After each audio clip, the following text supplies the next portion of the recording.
Okay, ready? Ready? Rock, paper, Scissors, shoot. shoot. Okay, not great. No. Ready? Yeah. All right. Ready? Rock, Rock, paper, scissors, shoot. No. That's a one for me. Ready? No. Rock, paper, scissors, shoot.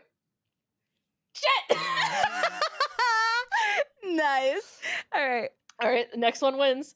Rock, paper, scissors, shoot. Shit! Yes! After you. Hi guys, welcome back to the channel. We are Rated MA. I'm Allie, this is Meg. We are here watching ANDOR Season 1, Episode 3, Reckoning. Thank you guys for coming along with us if you are joining us on this journey. We are hoping to complete this Season 1 rewatch. Megan and I have both seen this show before. We're hoping to conclude this rewatch before Season 2 comes out this month now. We are now in the month of April. And speaking of April, today is a very historic day because today Alex Ovechkin beat Wayne Gretzky to become the greatest goal scorer of all time in the NHL, which is really funny because when we recorded the first batch of episodes, he was like 5 goals away and he scored like 6 goals in like 5 games. It's been crazy. But Meg and I are here. We will be taking notes. Again, Meg will take better notes than she did the first 2 episodes. She promises. I have my notebook this time. But without any further ado, we are going to jump into the reaction. And then at the end, we're going to regroup and do a whole discussion about the episode, what we liked, what we didn't like, hoping to see in the future, things like that.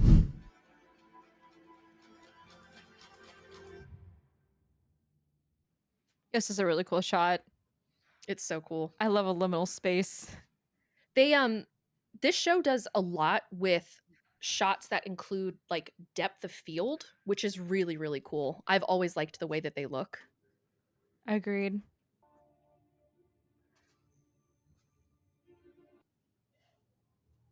Ooh. That doesn't look good. I love how gray everything is compared to him and his like yellows and browns. Yeah. It almost makes it look like everything's in grayscale except for him. It's kind of cool. I wonder if he's never like really seen himself. Yeah, I think they're drawing comparisons between like very primitive versus very like industrialist here.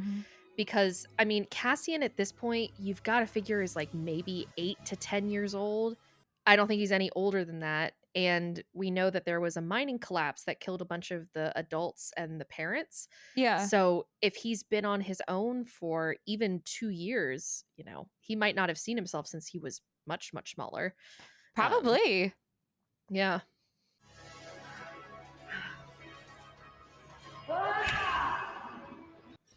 It's like a faux Dutch shot. That was cool. Yeah.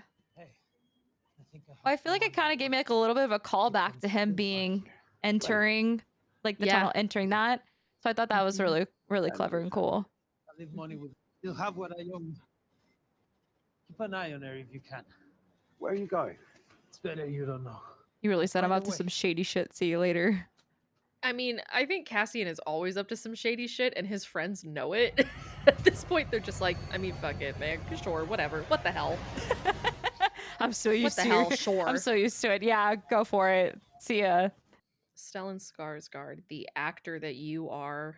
I think the first time I ever saw him on screen was in Dead Man's Chest. He played Will Turner's dad. Bootstrap Yeah. Bill. Not tonight. 3 more enforcement put out a bulletin last night for someone meeting Cassian's description. Has it been identified? I don't think many people know. You trust him?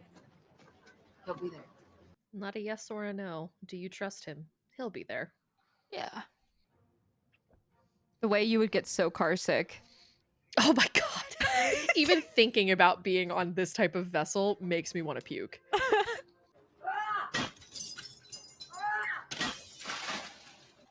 Maybe he's never seen a droid before. He had a weird reaction to B2. They are taking this shit so goddamn seriously. And I know it is serious to them, but it's so funny to me how no one else is taking them seriously. Right? They're just like, ah, these losers in their stupid uniforms. These fucking guys. I mean, valid, but also That was low-key kidnapping. Yeah. What do you think the average temperature is in like the Star Wars universe? Because they're always wearing like long sleeves, pants. I'm gonna go 50 degrees Fahrenheit. Yeah. Yeah. Because it's not like, well, to me and to you, it's not too cold. Maybe someone from the South or the West might disagree with me, but 50 degrees is not too cold. You can still wear shorts and t-shirts in 50 degrees if it's not like super breezy. That's true. But And if you the sun's also out. could, yeah, you also could bundle and be totally fine. Things are working neat. Neat, it's fun. Oh my god, Cassian is talking through V2. Cassian, not now. Cassian, wrong time. Wrong time, buddy. An untraceable star path unit. Vector crystals, unsealed, still intact. How do I know it works? It's sealed. The moment I plug it in, the value drops. So you could be scamming me. There's a bunch of corpos looking for Cassian. Wilmot saw them. They're down at Martha's. Oh, I need to go find him. No. Someone has to. Could be anywhere. Tell her. Don't. Don't what? He can take care of himself. How do you know what we're talking about? How could you? Wait. What is going on? I can't believe you do that. What did you do? I called ice on him because my girlfriend still loves him. Did it because he was insecure and jealous and now he lost her, so. Either you got my money or you don't.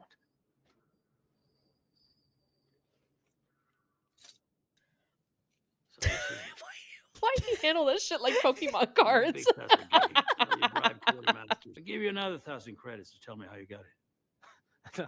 Another 1,000. Done. they're so proud of themselves.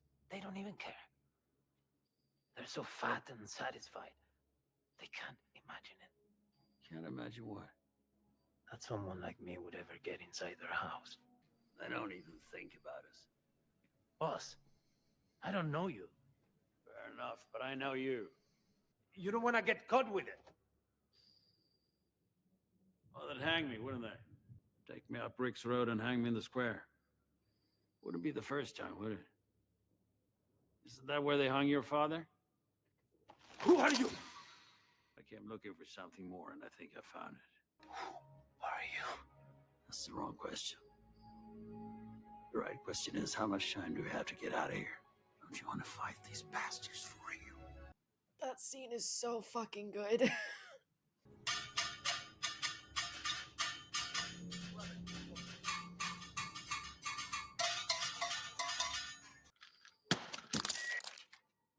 Rule number 1. Never carry anything you don't control.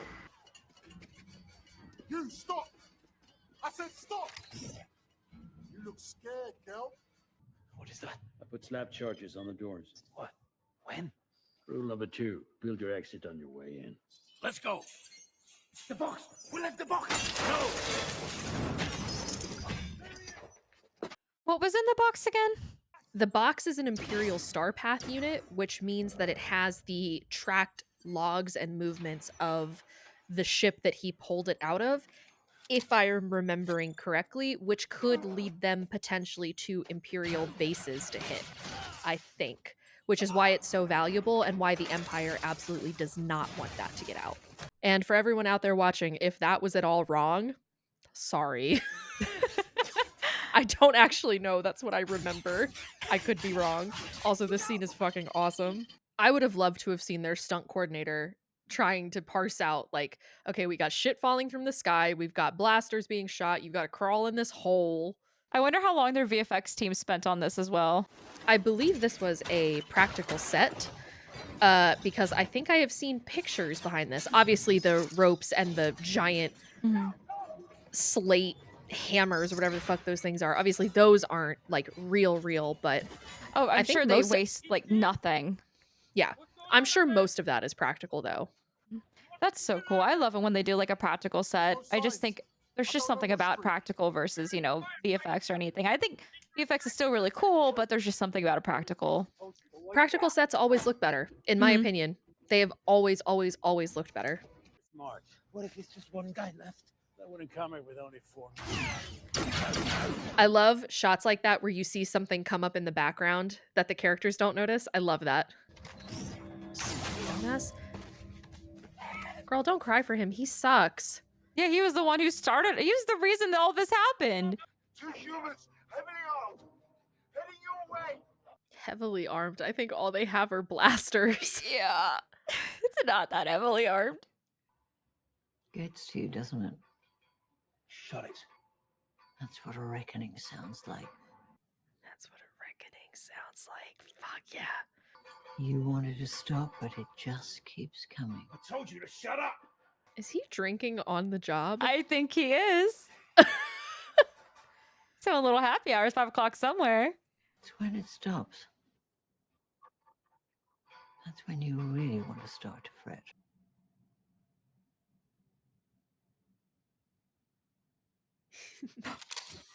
I love shots like that. Same.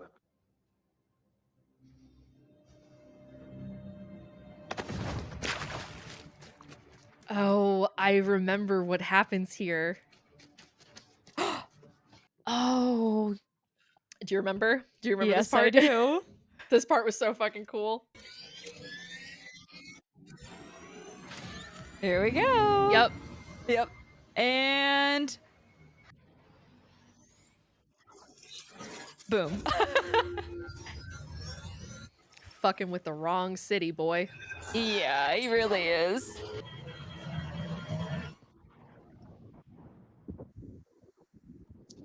Ew, that's a bad way to go out. Uh-oh. That's them, they're getting away.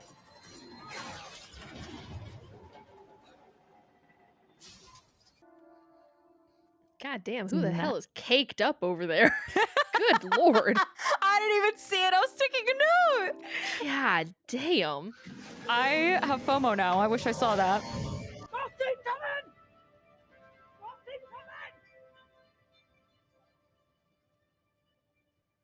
I love a good sound fades out moment as realization sinks in.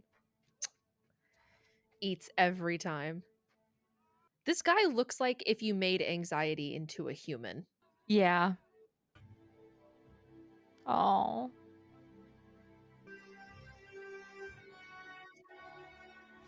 They left her handcuffed to the wall. Animals. That shot of them going across the plains is so cool. Look at that.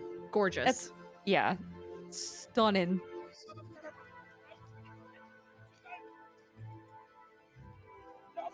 This is done for what? Son, we need to get out of here. So we need to get out of here. Jesus. Like, bro, I'm standing right here. You don't gotta yell.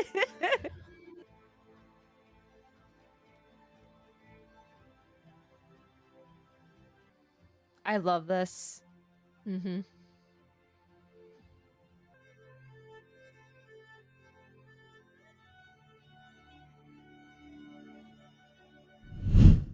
Yeah. That was it. Yeah. Episode 3. Yeah. Megan, what did you think of Andor episode 3, Reckoning? I thought it was great. There were some like really great moments in it for sure, but I don't know. I think I liked the second episode a little bit more. Really? I would love to know why. I don't know. I think it's just kind of like a feeling like I don't know, maybe attention, maybe I could be a little off today. I mean, there was a lot of really cool things in this episode because it's just like the build and it keeps going and everything like that. I don't know. I don't know why. I just genuinely just really liked it a little bit better. I think what it is that in the second one, it was kind of just like leading up to this moment. So it's just kind of like building in this one, yeah, just kind of all came down. So I think it's just like the building and just like, oh, what's going to happen and all this stuff. And this one is just like all goes down. I think maybe that could be it. Yeah, totally. Yeah, I think that's probably what it was. I don't know. It was just in my heart. I just felt like I liked the second one a little bit better. That is very fair and valid, and you are entitled to your opinion. I personally think this is my favorite of the three because I love tension, and I think this episode is tense from the first 5 minutes and does not stop until the very last shot. Yeah. So I have my notes that I took. I did some too. Yay! Yay! We actually have notes this time. Well, you have notes I this have time. notes this time. I Yeah. had notes the other 2 times. Where to begin? Oh, I had something. Yes, please. Do you think they should have let like Cyril go?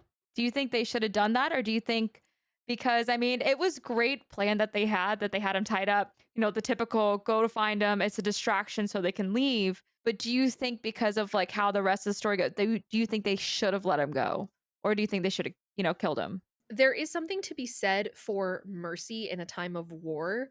And I think that you're going to find differing opinions on that no matter where you go. One of my favorite projects of all time is called Epic the Musical, and there's a song called Ruthlessness. And in that song, they say ruthlessness is mercy upon the self. To be ruthless is to be merciful to yourself to save you from further pain.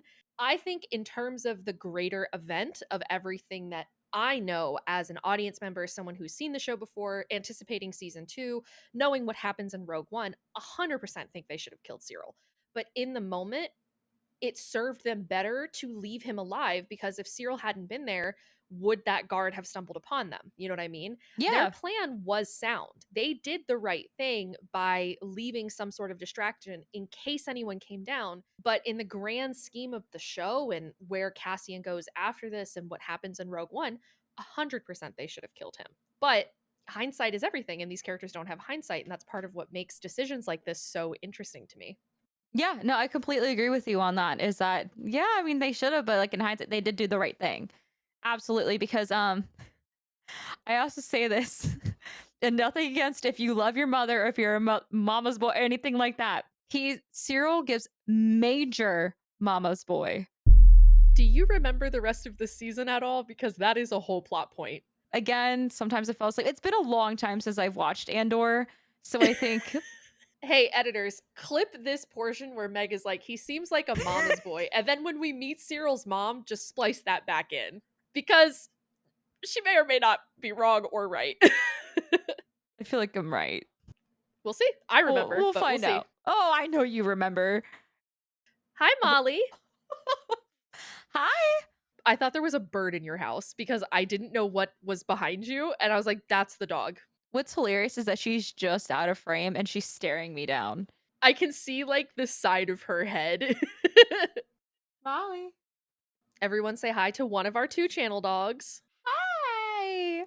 How do you want to do notes? Do you want to hop off between one or the other? Like I have some stuff, you have some stuff. How do you want to do this? Yeah, go right ahead. We can just like switch back and forth. The very first point I had was the power of silence in that very opening shot where you had Cassian as a child on Canary exploring the old ship.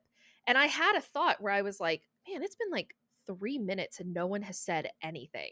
And then I was like, that's fucking cool.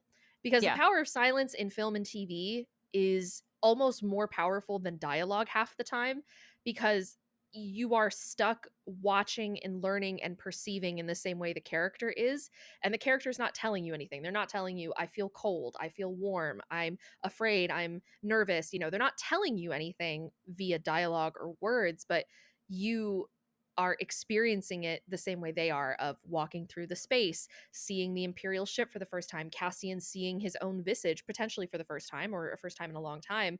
And there's something really, really, really powerful about that. And I loved that scene. I thought that scene was super cool. Agreed. Going back off of that too is like whenever the echoing stopped and they're all just sitting in Yes. silence, just waiting, be like, where is he? Like, what's happening? Like, it's just that you're just kind of like anxiety just builds up inside like your body, and you're just kind of like, well, what's gonna happen? You know, what's going on? So there's just such a really powerful, you know, way of that too, where it's just like everything suddenly quiet. I mean, Marva talked about it a little bit when she was being held by the corporate security officials, where she said, like, do you hear that? That's the sound of a reckoning. And I can't remember the exact quote, forgive me, but she does say something about, like, it's not the noise you need to worry about. It's what happens after it stops. And the guards are like, Huh. What? Huh? You know? Oh. I love how you like in your notes too, you probably you know you've heard her as her actual name. See, she will forever be Aunt Petunia. Petunia. So in my notes, I like go, Aunt Petunia finds young Cassie. I mean, as long as you know who she is, that's fine. Yeah. I know her name is Marva, so I wrote down Marva, but One thing too is that I love how, you know, they include like that one little detail that probably no one even knows. I mean, just like that's where they like hung your father. hung Like, your father on Rick's Road. yeah. And he was like, Yep. hold up, hold on. Who the fuck are you? Well, that is such an interesting narrative ploy to use of like a character revealing information that's not known to the audience in that way, Mhm. where it's like the audience learns at the same time that Cassian does that Luthen knows this, but the audience also learns for the first time that Cassian's father is dead, which I did not catch his name, but it was the black gentleman that was with Marva on Canary. That is her husband or was her husband. I can't remember what his name is, but I know Cassian uses his name as an alibi later in the show, goes by his father's name. But there is that, and I also do know, because I remember this, there is an episode in this show called Rick's Road, where that comes back into play. So that'll be fun. I also made a note about Rick's Road. But importantly with that too, I made a note that Luthen never wanted the device, he wanted him, wanted Yeah. Cassian. Because Cassian's like, how the fuck do you know that? He's like, I know everything about you. And it's like, It's like, hold up. I'm trying to sell you some shit. Back the fuck up. You Yeah, know? exactly. I was not expecting that. I just wanted like, you know, 40,000 credits. That's all he wanted just to get out of there. And he just, he needed money to get out. yeah. And all he just dropped is like, I want you. I know you better than you know yourself. Come with me. And I'd be like, huh? Like, excuse me? Another note that I had back on Canary in the beginning was something that I probably picked up on it the first time I watched this, but I found it interesting. Marva mentions to her husband about why she is taking Cassian. I believe she said that Imperials were coming to investigate the crash and that they were going to kill all the denizens on Canary, which made it seem like if Cassian stays, he's doomed. So Marva does the right thing, as far as we know, by removing him from the situation and taking him to Ferrix later on. However, I can't help but think of Cassian's sister. Cassian is Yes. looking for his sister, but does that mean he doesn't know that Imperials came to Canary and potentially wiped all the children out?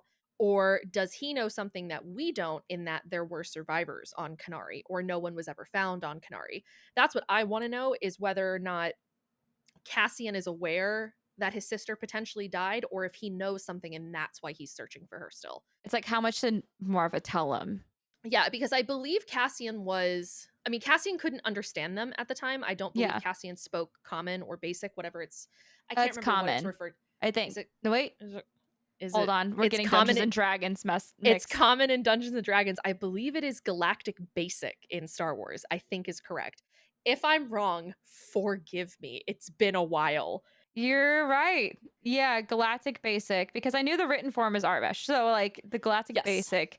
We got to do all the Star Wars movies at some point, Meg, just to refresh ourselves. Please, I'm so down for that because I do love the Star Wars films. So I do too. I mean, I would hope so. They're on your wall. So Clearly. if they weren't, I would be like, you fucking fake.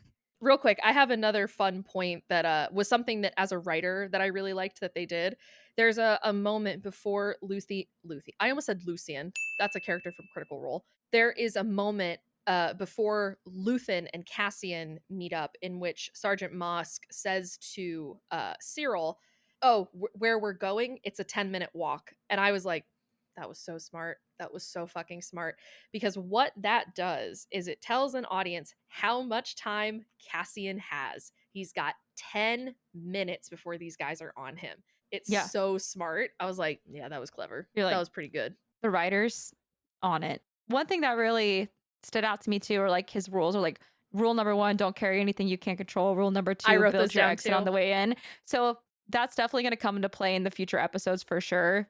Mhm. Oh, I thought your camera went out again. Did it? But no, it didn't. You were just like so frozen. You're like, Oh, I was reading something. I was checking, spoiler alert, I was checking the actual timestamp. This episode was 36-ish minutes without credits. When they have that talk, Luthen Nope. Well, Luthen and Cassian, but I'm talking specifically about the 10-minute walk conversation. Were there 10 minutes left in the episode? No, I was trying to see if it took them actually 10 minutes of real time to get to them, because that would not surprise me if that was something that Tony Gilroy did. 10-minute walk, he says 10-minute walk around 1440. So that would be 2440 is when they attack the base. It is literally 10 minutes. That is so... That's good writing, and that's yes. good production. Yeah, good editing, good editing, good all writing. of it. Tony Gilroy, I love you. So fucking smart. It's writers, if you're a writer out there, utilize this more. It's brilliant. Please utilize this more. Oh, it's so good. Anyway, off of my 10-minute soapbox, I've just, as soon as he said that, I was like, God, that was so fucking smart. That's all she thought about the rest of the episode. I literally have a whole note that just says 10-minute walk because I was like, yeah, that was great. I made a small note about the group protecting Cassian, even though Cassian's kind of a shady guy. It still shows that he has the loyalty of the people. I love that. I love that one of the things I've always liked about Andor is that it's so much about community. I really loved that they had this group of people that were protecting Cassian, even though they sometimes don't agree with him. They sometimes don't get along with him. He's kind of like, he makes a mess for everyone on Ferrix, but they're still loyal to him. And that's something that I've always liked, is this like sense of community of us versus them. We have these rebels versus the Empire, things like that. That's one of the things I always really enjoyed about this show the first time I watched it, and I'm enjoying it again second time around as well. I really love that, honestly. Like you and I have basically talked about before, it's just like, this is the chosen family. Like, you weren't born into this, but this is the family, that basically chose you. I had a couple notes about Luthen. So Yeah. did you have anything before that you wanted to talk about that I didn't mention? All I really wrote down too is B2 emo. I love him. Very valid note.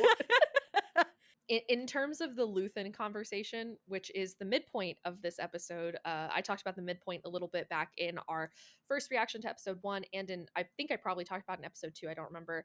So in this episode, it was 36 minutes, so the midpoint would be anywhere between 18 and 20 minutes. That is the entire length of the conversation with Luthen.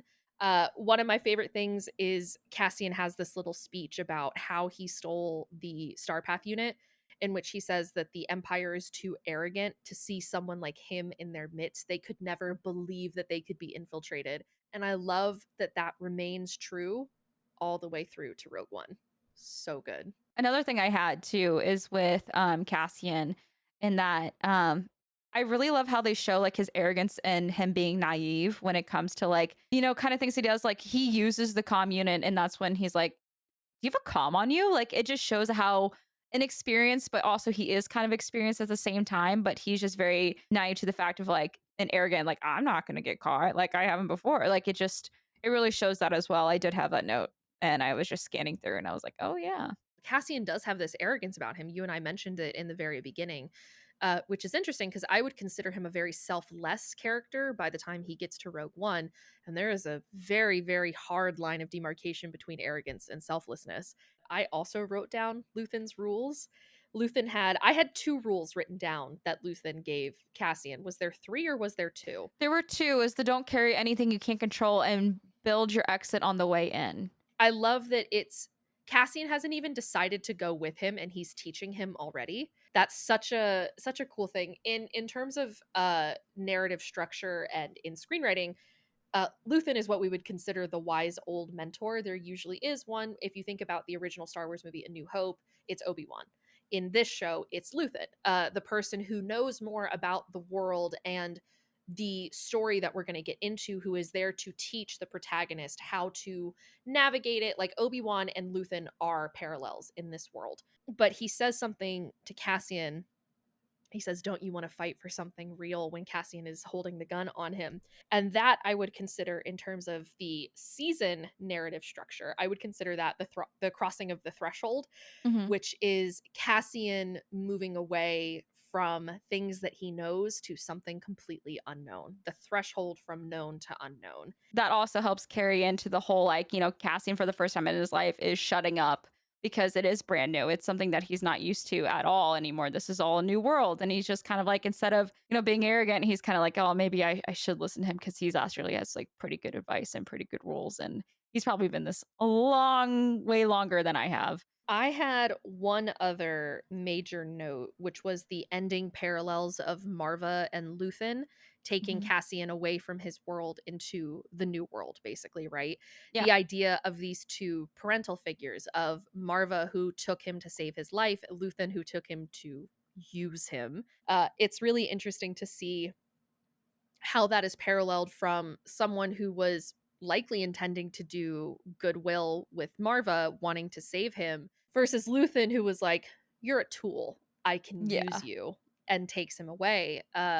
And then there was also too the moment at the end of where all the characters, that there's no dialogue, the characters are just having like moments of realization of Cassian is on the ship remembering Marva taking him away. Marva is sitting in her son's destroyed room realizing she might never see him again.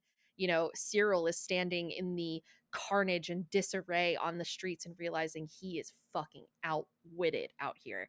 I love moments of realization, especially at the end of what I would consider act 1 of the show, of the season. It's pretty good stuff. It's pretty good. Pretty good. Yeah. It's a pretty fucking Yeah. good show. How do you think, from a screenwriter's perspective, is that, so Bix puts out this whole thing where it's kind of like, hey, searching around to see who's interested, like basically like the black market, who's interested in purchasing this. So she probably didn't even put like Cassian's name, like nothing in that. So it's just kind of like, how did Luthen know, per se? Like, that's where I'm just kind of like, interesting. So how did this all come together? In the very first episode, in the pilot, it is alluded to that she had mentioned Cassian to Luthen before, and she had mentioned Luthen to Cassian also, because Cassian knew about him. And Cassian himself, I actually made a note about it, that Marva and her husband, whose name I don't remember, forgive me, were scavengers. They went around, they basically carved out old ships, very similar to what Rey did in The Force Awakens. So I would think that at some amorphous point in their relationship between Bix and Cassian, she told him about what she did, about who her connections were, and she probably at some point mentioned to Luthen, I know a guy who can get you some good shit, but I don't know if you're willing to meet him. I don't know if he's willing to meet you, because they hadn't met before. Yeah. And there was a reason for that. I do remember when Luthen and Bix were walking down in Ferrix, when they were walking down Rick's Road, she says, like, they're after Cassian. So he knows Cassian's name by the time he gets there. So I'm assuming Bix gave him that information, but it also, he knew about his father, which I doubt Bix told him. That would be a weird thing to tell somebody.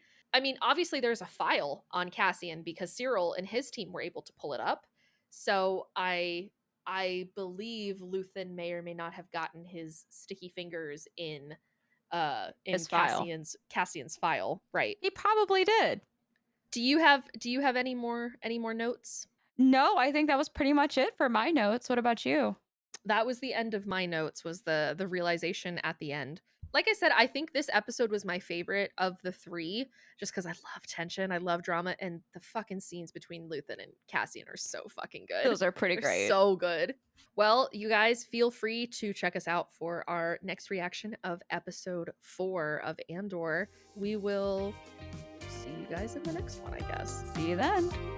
Bye. Bye.